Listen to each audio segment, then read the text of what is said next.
अस्सलामुअलैकुम नाजरीन, उम्मीद है आप सब खैरियत से होंगे। आज की इस व्लॉग में मैं आप लोगों को दिखा रहा हूं कि पाकिस्तान के शुमाली इलाक़ाजात बल्तिस्तान के गाँव में बच्चों की ज़िंदगी कैसी होती है, बच्चे किस तरह से ज़िंदगी गुजारते हैं, इनकी दिन भर की क्या मसरूफ़ियात होते हैं। स्कूल से आने के बाद गाँव के बच्चे किन किन कामों में अपना वक्त सर्फ करते हैं, आइए आप लोगों को दिखाते हैं। आप लोगों से गुजारिश है कि इस चैनल को सब्सक्राइब कीजिएगा और वीडियो पसंद आए तो लाइक भी ज़रूर कीजिएगा। अपने साथियों के साथ खेल कूद करते हैं। आप देख सकते हैं बच्चियाँ हैं, ये घर बने गए हैं और अपने दोस्तों के साथ हंसी खुशी वक्त गुजारते हैं।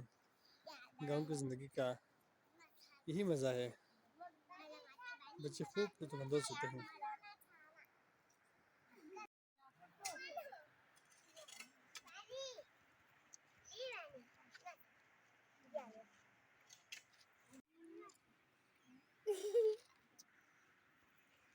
यहाँ पे बाग लगाए हुए हैं।